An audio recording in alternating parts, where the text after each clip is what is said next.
আমার আল্লাহ বলে আমি কোরআন নাযিল করছি কদরের রজনীতে, আমি কোরআন নাযিল করেছি মানুষের হেদায়েতের জন্য। ইহুদি নাসারাদের মধ্যে পার্থক্য, মুসলমানের পার্থক্য সৃষ্টি করার জন্য এই কোরআন যারা বুকে নিয়ে সুমা দিবে, যারা কোরআনকে বুকে নিয়ে আদর করবে, সেই জানে আমি মাওলা কারীমকে আদর করলাম।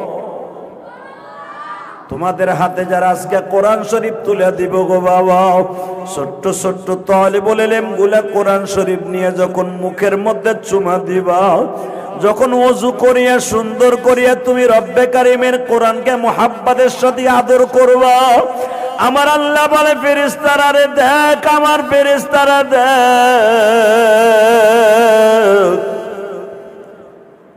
যেই সমস্ত বাচ্চাগুলা নিষ্পাপ বাচ্চাগুলা আমি মাবুদের কোরআনকে বুকে নিয়ে আদর করে, আসলে এই ছেলেটার গুনাহ নাই, তার মা বাবা বড় আশা করিয়া মাদ্রাসায় দিছে, ইলিয়াসুর রহমান জিহাদির মাদ্রাসায় দিছে।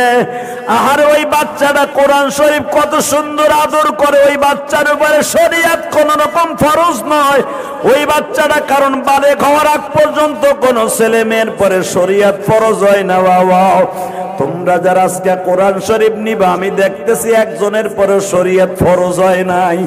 আমার আল্লাহ তাআলা বলেন যারাদের পরে শরীয়ত ফরজ হয় নাই, তথাপিও তারা ওযু করিয়া যখন আমার মাওলার কালামকে সুন্দর করিয়া ধরে আদর করে ভালোবাসে, আমার আল্লাহ আসমানে বসিয়া তার জন্য কত রহমত নাযিল করে। আমার আল্লাহ বলে তোরা তাকায়া দেখলে ফেরেশতারা ছোট্ট বাচ্চা কোরআন শরীফকে বুকে নিয়ে আদর করে, আমি আল্লাহ দেখতেছি সে আমারে আদর করতেছে, আমার জাহান্নামের ভয় আমার ছোট বান্দাগুলা কোরআনকে আদর করে। আমি আল্লাহ তাদের কি দিব? আমার কাছে একটাই দেয়ার জিনিস আছে। সর্বপ্রথম ওই বাচ্চার মা বাবাকে মাফ করিয়ে দাও, ওই বাচ্চার দাদা দাদিকে মাফ করিয়া দাও, ওই তালবে আলিমের নানা নানিকে মাফ করিয়া দাও, ওই মাদ্রাসা যে প্রতিষ্ঠা করছে ইলিয়াসুর রহমান জিহাদির মাকে মাফ করিয়ে দাও, ইলিয়াসুর রহমান জিহাদির দাদা দাদিকে মাফ করিয়ে দাও। বাবা এই জন্যই আমি এই মাদ্রাসা করছি, যেন তোমরা আমার মাদ্রাসায় পড়িয়া যখন আমার মাবুদের কালামকে ঝুলিয়া ঝুলিয়া তিলাওয়াত করো, এই যে হেফজখানায় প্রায় ৬০-৭০ জন ছেলে যখন আমার হেফজখানায় বসিয়া রাত ৩টার সময় পড়ে আলহামদুলিল্লাহি রাব্বিল আলামিন আর রহমানির রহিম মালিকি ইয়াউমিদ্দিন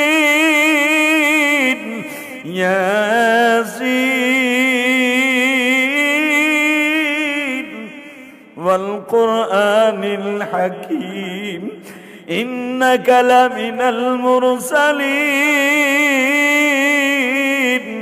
তাবারাকাল্লাযী বিয়াদিহিল মুলক ওয়া হুয়া আলা কুল্লি শাইইন কাদির الذي خلق الموت والحياة ليبلوكم أيكم أحسن عملا وهو العزيز الغفور।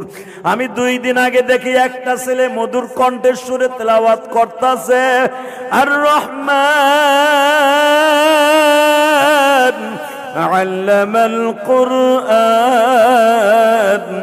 خلق الإنسان علمه البيان الشمس والقمر بحسبان والنجم والشجر يسجدان।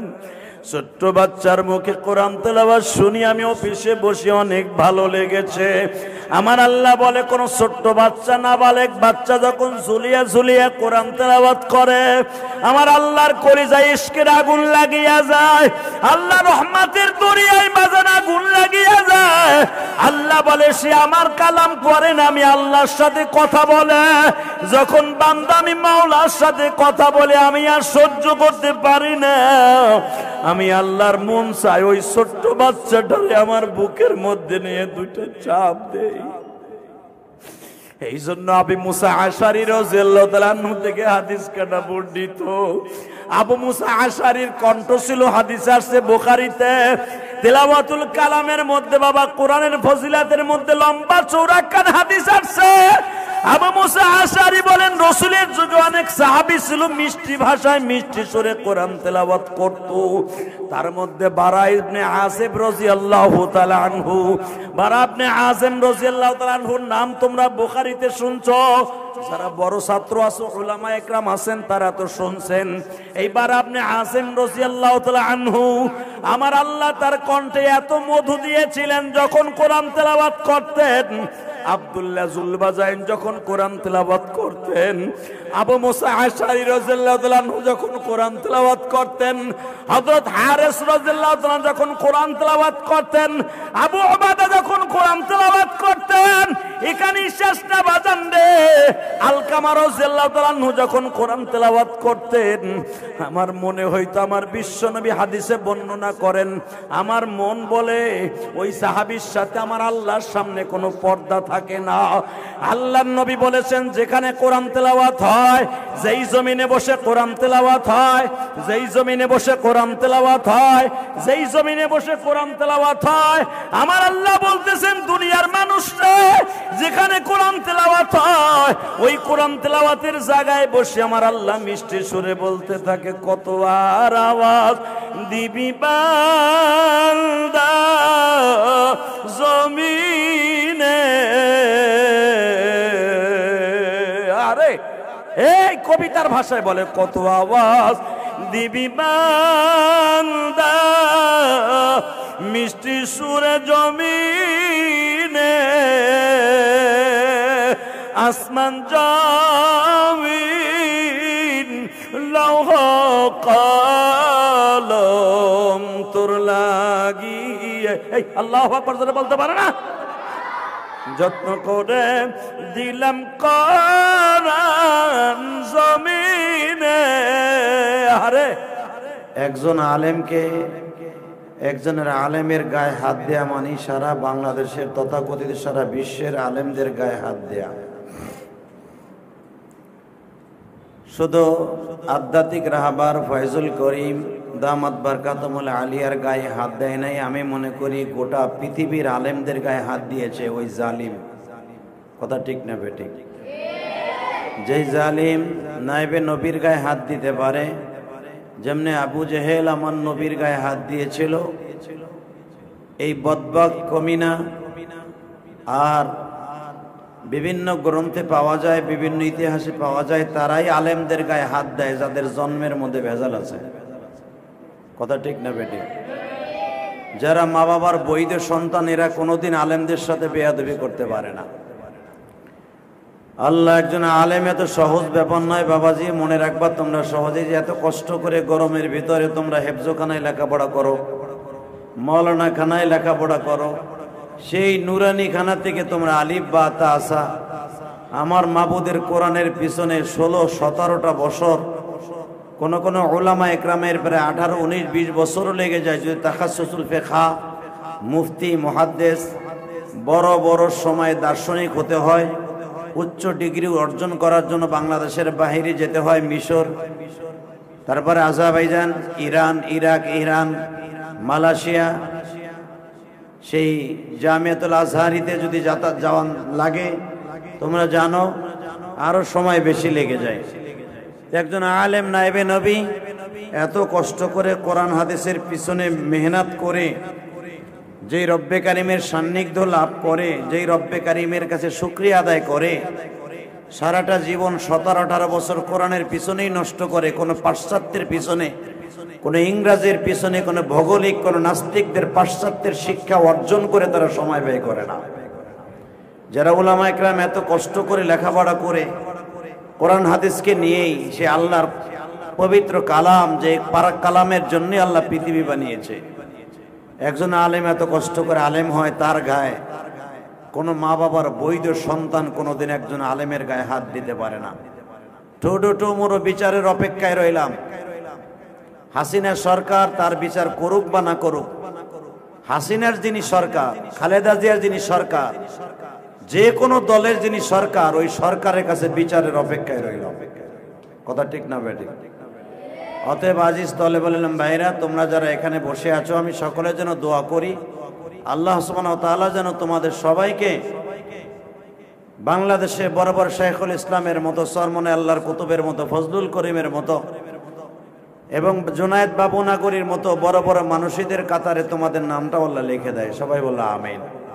তো আজকে যাদেরকে কোরআনের সবক আজকে তোমাদের হাতে দিব, তোমরা ছোট্ট ছোট্ট মানুষ আমি দেখতেছি যারা এখানে বসে আছো, হয়তো কারো মা নাই, কারো বাবা নাই, কারো বাবা গরিব মানুষ। আমি জানি তোমরা অনেক কষ্ট করে এই গরমের ভিতরে বসে আছো, সেই জোহরের পরের থেকে বয়ান হচ্ছে।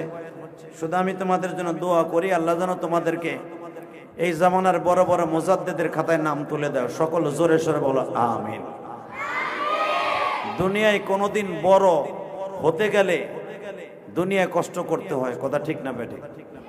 দুনিয়ায় কষ্ট করতে হলে কি, বড় হতে হলে কি কষ্ট করতে হবে না? এই যে আজকে ফয়জুল করিম মাইর খাইছে সিটি নির্বাচনে, একটা দেখলাম যারা যারা তার গায়ে হাত দিছে, একটা হলো সারাল হিন্দু, কথা বলো না কেন? আকাডার বাচ্চা, আকাডার বাচ্চা, একজন আকাডাই পারে সম্ভব, এবং আকাডার যত বন্ধু বান্ধব আছে সারাল আকাডার গোষ্ঠী, ওই আকাডার সাথে মিলে আরো যে কটা আকাডা হয়ে গেছে, মুসলমানে করে জন্ম নিছে, কাডা হইলেও সেটা আকাডার সাথে মিলে গেছে। এই আকাডার পো আকাডা, বেজন্মার ঘরে বেজন্মা। কারণ কোন বৈধ সন্তান কোনোদিন আল্লাহরে দেখে শুই না। আর তো এটা রাত্রে না, এটা তো দিনের বেলা, দ্বীপ প্রহরে, বেলা 2টা 2:30টার সময়, আনুমানিক 3টার সময় দিকে শুনে হাজার হাজার মানুষের সামনে যে একজন আলেমের গায়ে ঘুষি মারতে পারে, আমি বলবো এ কোনোদিন মা বাবার বৈধ সন্তান হতে পারে না, আর ও কোনোদিন মুসলমান হতে পারে না। ওর জন্ম যে কোনো একটা কুলাঙ্গারের দ্বারা হয়েছে, অথবা যে কোনো একটা এমন একটা জায়গায় হয়েছে যেগুলো আস্তে আস্তে তোমরা দেখতে পারবা। ওর 14 গোষ্ঠীর ভিতরে আলেম আছে কিনা জানি না যে ফয়জুল করিমের গায়ে হাত দিছে, তবে বিচারের অপেক্ষায় রইলাম, আল্লাহ পাক বিচার করবে, অপেক্ষায় তোমরা থাকো। বাংলাদেশের সমস্ত যুবকদেরকে আমি ভালোবাসি, যুবকদের জন্য দোয়াও করি, তারা ফয়জুল করিমের জন্য রাস্তায় রাস্তায় নেমে কাফনের কাপড় বেঁধে, এই যে সে সিসি নাম হলো, আর সিসি নাম তুই যে সিসি গিন্না, বাংলাদেশে একটা সিস্টেম আছে, কেউ যদি গিন্নার কথা বলতে কয় সি সি সি সি সি সি, এই কাম তুই করলি, ঠিক যে সিসি আছে, সিসি নির্বাচন কমিশনার যে, এরা দেখাই তুই যে হিজলার মতো, কথা কও না কেন? তাকে হিজলার মতো দেয়, মাহুম দেয়, ওর ভিতরে মুসলমানই তো কিছুই তো দেখি না। তা না হলে একজন আলেম মার খাইছে, তার সমবেদনা প্রকাশ করবে কি, তারে ভালোবাসার অন্তর দিয়ে টেনে নিয়ে একটু সান্ত্বনা দেবে কি ক্যামেরার সামনে? নাপিত নাপিত বলে ফেললো কি? সে তো মরে যায় নাই, তো সে তো ইন্তেকাল করে নাই। তাহলে বদমাইশের ইচ্ছা ছিল মরে গেলে ফয়জুল করিম ভালো হইতো, কথা ঠিক না বেটে? আরে বেটা, তুমি তো সি সি সি, তোর ক্ষমতা কয়দিন আছে, চাকরি কয়দিন আছে জানি না। আর আওয়ামী লীগ সরকার পোল্ট্রি খাইলে তোর চাকরি থাকবে কিনা তাও জানি না, কথা কন না কে? তোরে জনগণ বাইরে, তুই যেই এলাকায় জন্ম নিস, তুই যে এলাকায় বাস করস, তোর গ্রামের বাড়ি যাইতে পারবি কিনা আমি জানি না, তোর এলাকার মানুষের জুতা মারবে। তুই যে এলাকায় জন্ম নিস, ওই এলাকায় যদি কোনোদিন জুমার নামাজও পড়তে যাস, এলাকার মানুষ তোরে জুতা মারবো, সি সি সি, খালি কইব তুই সি সি সি, তুই সি, তুই ঘিন্না। ওর নাম আবার সি সি সি। আর সাহস কত বড়! যেই দেশে 95% মুসলমান, যেই দেশে আলেমকে ভালোবাসে 100%, এই দেশে একজন আলেম মাইর খাইছে, তারে দুঃখ প্রকাশ করবে কি? আর কয় সে তো ইন্তেকাল তো করে নাই। টাকার কাছে অন্ধ হয়ে যায় না চান্দু, টাকার কাছে অন্ধ হয়ে যায় না চান্দু চাচা। কয়দিন তুমি বাজবাতা জানি না চান্দু, তুমি সিসি চান্দু, তোমার সময় আইতেছে। যেদিন শেখ হাসিনা আমার শাশুড়ি পোল্ট্রি খাইবো, সেদিন তোর মাথার বেল বাইরে এমনি ভেঙে গেলে। তুই অপেক্ষায় থাক বেটা, তুই অপেক্ষায় থাক না, কিছুদিন পরে তোর বিচার হয়ে যাবে আল্লাহর জমিন থেকে। আল্লাহ আমাদের সবাইকে হেদায়েত নসিব করে, জোরে কোনা আমিন, আরো জোরে কোনা আমিন। কি করব বলার কিছুই নাই। যেদিন ফয়জুল করিমের কাছ থেকে দোয়া নিয়ে আসলাম, তার একদিন পরে এই ঘটনা ঘটে গেল। আমি লাইভে এসে আমার চোখের পানি ধরে রাখতে পারিনি, তোমরা দেখেছো, তোমরা আমার মাদ্রাসার ছাত্র, তোমাদের কাছে আমি দুঃখ প্রকাশ করি। তার এখন পাম দেওয়ার লাগে অনেকে যায়, সাক্ষাৎ করার জন্য যায়। আমি বলবো না এটা খারাপ, একজন আলেমের জন্য আর একজন আলেম যেতে পারে। ফয়জুল করিমকে সান্ত্বনা দেওয়ার জন্য, তার দুঃখে দুঃখী ভাগী হওয়ার জন্য অনেকে যাচ্ছে, কিন্তু এতে তার মনে শান্তি নেই। কারণ তার ভিতরের আগুন আল্লাহ ছাড়া আর সে ছাড়া কেউ জানে না। যে একজন আধ্যাত্মিক রাহবার, লক্ষ লক্ষ কোটি মুরিদান যার বাবা ফজলুল করিম রহমাতুল্লাহ আলাইহির মুরিদ, বাংলাদেশে যত পীর আছে হক্কানি পীর, সবচাইতে বেশি মুরিদ হলো চরমনের। আমি মনে করি, আমি তো চরমনের মুরিদ না বেটা। আবার ভাইবো না, মিডিয়া আমার এখানে চলে আসছে ইসলামী বয়ানে, যে মিডিয়ার কথা শুনে অনেকে মনে করবে মানে চরমনের দালাল। এ বেটা, আমি চরমনের দালাল না, আমি জীবনও চরমনাই বেটা, চরমনাই গেছি, কিন্তু চরমনের মুরিদ আমি না। চরমনার মাহফিলে আমার এই লাইফে, এই বয়সে, এই পর্যন্ত মাত্র একবার গেছি চরমনার মাহফিলে, তাও এইবার। আমি চরমনার দালালি করি না, আমি একজন আলেমের দালালি করি। কারণ আমার নবী বলেছে, আল উলামা ওয়ারাসাতুল আম্বিয়া, আলেম হলো নবীর ওয়ারেস। এই নবীর ওয়ারেসের গায়ে যে হাত দিছে, তার বিচার এই জমিনে আল্লাহ আমি দেখতে চাই। তোমরা দেখতে চাও কি চাও না? আল্লাহ সবাইকে কবুল করো, জোরে কোন আমিন। আমি দোয়া করি তোমরাও একদিন ফজলুল করিমের মতো হবা, তোমরাও একদিন ফয়জুল করিমের মতো হবা, তোমরা একদিন শাইখুল ইসলামের মতো হবা। মায়ের পেটের থেকে জন্ম নিয়েই মা বাবা স্বপ্ন দেখেন, আমার সন্তান, আমার মেয়ে হইলে শেখ হাসিনার মতো হবে, আমার মেয়ে হয়ে বেগম খালেদা জিয়ার মতো হবে, এরকম রওশনা ইরশাদের মতো হবে, এরকম মা বাবা স্বপ্ন দেখে না? শেখ মুজিবুর রহমান বঙ্গবন্ধুর মতো হবে না, জিয়াউর রহমানের মতো হবে না, প্রেসিডেন্ট জিল্লুর রহমানের মতো হবে না, আব্দুর রহমান বিশ্বাসের মতো হবে না। মা বাবা এই স্বপ্ন জন্মের পরেই দেখে না। তবে হ্যাঁ, পৃথিবীর সমস্ত মা বাবাই চায় আমার সন্তান সুশিক্ষায় শিক্ষিত হোক, আর এই জন্যই এত কষ্ট করে তোমার মা বাবা আমার মাদ্রাসায় দিয়েছে। আল্লাহ যেন তোমাদেরকে এই জমিনে সবচেয়ে দামি দামি মহামনীষীদের মধ্যে তোমাদের মধ্যে একজন নাম তুলে দেয়, জোরে কও আমিন। কোরবানির আর মাত্র 2 সপ্তাহ বাকি আছে। এই মাসের 29 তারিখে হয়তো সম্ভবত কোরবানির প্রথম দিন হবে। আমি জানি না, কোরবানির ছুটিতে তোমরা অনেকে বাড়ি চলে যাবা। তোমাদের সকলের প্রতি আমার দাবি থাকবে, আজকে যাদেরকে আমি কোরআন শরীফ হাতে দেব, কোরআন শরীফ সবক দেব, আলহামদুলিল্লাহ আমি এত খুশি হই। বছরে 4বার 5বার আমার মাদ্রাসায় কোরআন শরীফের সবক দেওয়া হয়, তাহলে বোঝা গেল মাদ্রাসার পড়াশোনা উন্নত হচ্ছে ইনশাআল্লাহ তাআলা। উন্নত না হলে 2 মাস পর পর 6 মাস পর পর কোরআন শরীফ মক্তব থেকে একটা ছেলের পিছনে মেহনত করে কোরআন শরীফ হাতে দেয়া তুমি কি মনে করলা? কোরআন শরীফ যদি কোনো সন্তান হাতে নিয়ে আমার মাবুদের কালাম তেলাওয়াত করে, শুধু একবার যদি তেলাওয়াত করে, আলহামদুলিল্লাহি রাব্বিল আলামিন আর রহমানির রহিম মালিকি ইয়াউমিদ্দিন ইয়্যাকা না'বুদু ওয়া ইয়্যাকা নাস্তাঈন ইহদিনাস সিরাতাল মুস্তাকিম সিরাতাল লাযীনা আন'আমতা আলাইহিম গায়রিল মাগদুবি আলাইহিম ওয়ালাদ-দাল্লিন।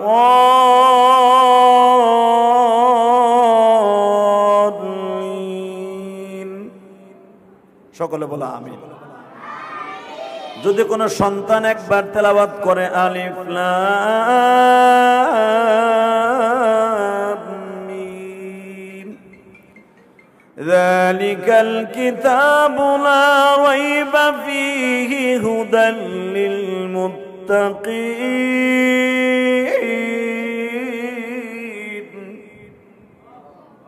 শুধু একবার তেলাওয়াত করে কোন সন্তান, এখানে তো অনেক গার্ডিয়ান এসেছেন আমার এখানে, যদি জীবনে কোনোদিন একটা সন্তান মাদ্রাসায় পড়ে, মক্তবে পড়ে সূরা ফাতিহা, সূরা বাকারার 5টা আয়াত যদি তেলাওয়াত করে,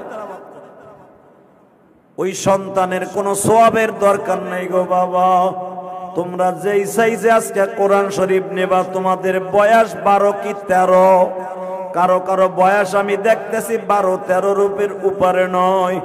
আমি তোমাদের সকলের কাছে একটা দাবি রাইখা যাই, যখন সন্তান কোরআন শরীফ হাতে নিয়ে তেলাওয়াত করে, এই নিষ্পাপ বাচ্চাদের কোনো সওয়াবের দরকার হয় না।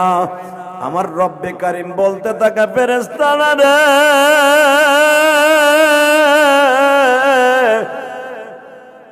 ইন্না আনজালনাহু ফি লাইলাতিল কদর নাহনু নাযালনা যিকরা ওয়া ইন্না লাহু লাহাফিজুন হুদাল লিন্নাস ওয়া বাইয়িনাতিন মিনাল হুদা ওয়াল ফুরকান। আমার আল্লাহ বলে আমি কোরআন নাযিল করছি কদরের রজনীতে, আমি কোরআন নাযিল করেছি মানুষের হেদায়েতের জন্য। ইহুদি নাসারাদের মধ্যে পার্থক্য, মুসলমানের পার্থক্য সৃষ্টি করার জন্য। এই কোরআন যারা বুকে নিয়ে সুমা দিবে, যারা কোরআনকে বুকে নিয়ে আদর করবে, সেই জানে আমি মাওলা কারিমকে আদর করলাম। তোমাদের হাতে যারা আজকে কোরআন শরীফ তুলে দিব গো বাবা, ছোট্ট ছোট্ট তালিবুল ইলম গুলা কোরআন শরীফ নিয়ে যখন মুখের মধ্যে চুমা দিবা, যখন ওযু করিয়া সুন্দর করিয়া তুমি রব্বে কারিমের কোরআনকে মুহাব্বতের সাথে আদর করবা, আমার আল্লাহ বলে ফেরেশতারা রে দেখ, আমার ফেরেশতারা দেখ,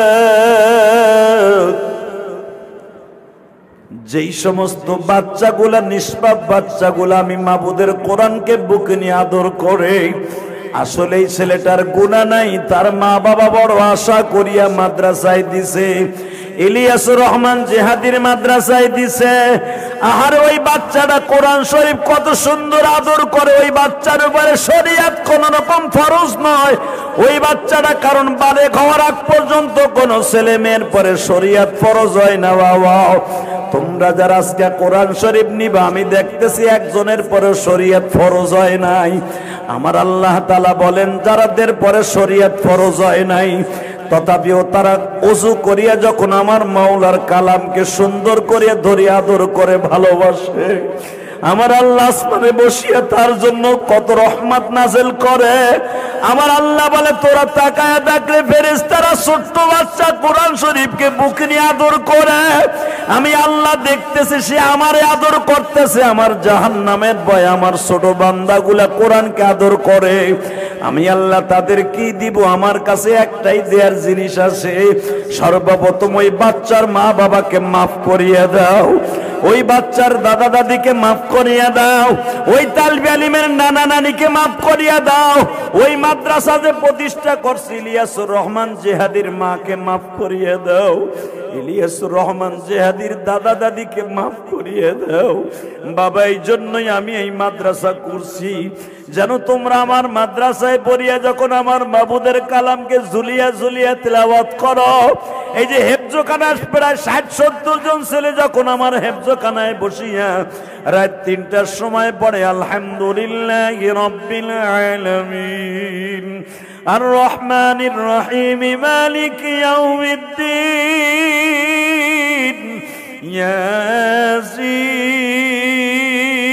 ইয়াসিন ওয়াল কুরআনিল হাকীম ইন্নাকা লামিনাল মুরসালিন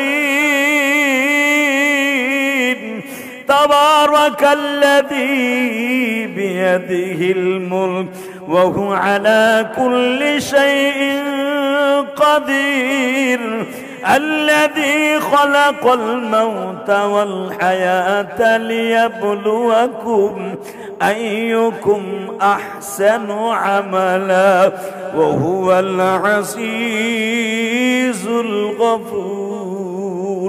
আমি 2 দিন আগে দেখি একটা ছেলে মধুর কণ্ঠের সুরে তেলাওয়াত করতেছে আর রহমান علم القرآن خلق الإنسان علمه البيان الشمس والقمر بحسبان والنجم والشجر يسجدان ছোট্ট বাচ্চার মুখে কোরআন তেলাওয়াত শুনি আমি অফিসে বসে অনেক ভালো লেগেছে। আমার আল্লাহ বলে কোন ছোট্ট বাচ্চা নাবালেগ বাচ্চা যখন ঝুলিয়া ঝুলিয়া কোরআন তেলাওয়াত করে আমার আল্লাহর কলিজায় ইশকের আগুন লাগিয়া যায়, আল্লাহ রহমতের দরিয়ায় বাজান আগুন লাগিয়া যায়। আল্লাহ বলে সে আমার কালাম করে না, আমি আল্লাহর সাথে কথা বলে। যখন বান্দা আমি মাওলার সাথে কথা বলে আমি আর সহ্য করতে পারি না, আমি আল্লাহর মন চাই ওই ছোট্ট বাচ্চাটারে আমার বুকের মধ্যে নিয়ে দুইটা চাপ দেই। এই জন্য আবু মুসা আশারী রাদিয়াল্লাহু তাআলা আনহু থেকে হাদিস কাটা বর্ণিত। আবু মুসা আশারীর কণ্ঠ ছিল হাদিস আসছে বুখারীতে, তিলাওয়াতুল কালামের মধ্যে বাবা কোরআনের ফজিলাতের মধ্যে লম্বা চওড়া কান হাদিস আসছে। আবু মুসা আশারী বলেন রাসূলের যুগে অনেক সাহাবী ছিল মিষ্টি ভাষায় মিষ্টি সুরে কোরআন তেলাওয়াত করত। তার মধ্যে বারা ইবনে আসিব রাদিয়াল্লাহু তাআলা আনহু, বারা ইবনে আযিম রাদিয়াল্লাহু তাআলা আনহুর নাম তোমরা বুখারীতে শুনছো, যারা বড় ছাত্র আছো উলামা একরাম আছেন তারা তো শুনছেন। এইবার আপনি আসিম রাদিয়াল্লাহু তাআলা আনহু আমার আল্লাহ তার কণ্ঠে এত মধু দিয়েছিলেন যখন কোরআন তেলাওয়াত করতেন। আব্দুল্লাহ জুলবাজাইন যখন কোরআন তেলাওয়াত করতেন, আবু মুসা আশআরী রাদিয়াল্লাহু তাআলা আনহু যখন কোরআন তেলাওয়াত করতেন, হযরত হারিস রাদিয়াল্লাহু তাআলা যখন কোরআন তেলাওয়াত করতেন, আবু উবাদা যখন কোরআন তেলাওয়াত করতেন, এখানে শেষ না বাজান রে। আলকামা রাদিয়াল্লাহু তাআলা আনহু যখন কোরআন তেলাওয়াত করতেন আমার মনে হইতো আমার বিশ্বনবী হাদিসে বর্ণনা করেন, আমার মন বলে ওই সাহাবীর সাথে আমার আল্লাহর সামনে কোনো পর্দা থাকে না। আল্লাহর নবী বলেছেন যেখানে কোরআন তেলাওয়াত হয়, যেই জমিনে বসে কোরআন তেলাওয়াত হয়, যেই জমিনে বসে কোরআন তেলাওয়াত হয়, যেই জমিনে বসে কোরআন তেলাওয়াত হয়, আমার আল্লাহ বলতেছেন দুনিয়ার মানুষরা যেখানে কোরআন তেলাওয়াত হয় ওই কোরআন তেলাওয়াতের জায়গায় বসে আমার আল্লাহ মিষ্টি সুরে বলতে থাকে কত আর আওয়াজ দিবি বান্দা জমিনে। আরে এই কবিতার ভাষায় বলে কত আওয়াজ দিবি বান্দা মিষ্টি সুরে জমিনে, আসমান জমিন লৌহ কলম তোর লাগিয়ে এই আল্লাহু আকবার জোরে বলতে পারে না? যত্ন করে দিলাম কোরআন জমিনে। আরে কবিতার ভাষায় বলে যত্ন করে দিলাম কোরআন জমিনে, রত্ন করে রাইখা বান্দা বুকেতে। এই যারা হেফজখানায় পড়ো তাদেরকে টার্গেট করে ইমাম গাজালি রহমাতুল্লাহ আলাইহি সুন্দর ভাষায় একটা কবিতা বলেছে, যত্ন করে দিছে কোরআন মাওলা জমিনে, রত্ন করে রাইখা বান্দা বুকেতে। সবাই যেদিন ভুলে যাবে তোমার কোরআন তোমায় ভুলবে না কবরি। কথা আর বলবো না, শুধু তোমাদেরকে উদ্দেশ্য করে বলবো হেফজখানা যে সমস্ত ছেলেরা আছো আমি তাদের সকলের জন্য দোয়া করি আল্লাহ যেন তোমাদেরকে ইমাম গাজালির মতো বানায় দেয়, ফয়জুল করিমের মতো বানায় দেয়, শেখুল ইসলাম আহমদ শফির মতো বানায় দেয়, জুনাইদ বাগুনাগুনের মতো বানায় দেয়, আহমদ শফি সাহেবের মতো বানায় দেয়, আনোয়ার শাহ কাশ্মীরের মতো বানায় দেয়, কারি তৈব সাহেবের মতো বানায় দেয়, এবং সমস্ত নাস্তিকদের বিরুদ্ধে বজ্র মুষ্টি ধারণ করে প্রত্যেকটা বেঈমানের বিরুদ্ধে যেন আল্লাহ হুঙ্কার দিয়া মাঠে ময়দানে কাজ করার তৌফিক দান করে। সবাই বলো আমিন, আর জোরে বলো আমিন।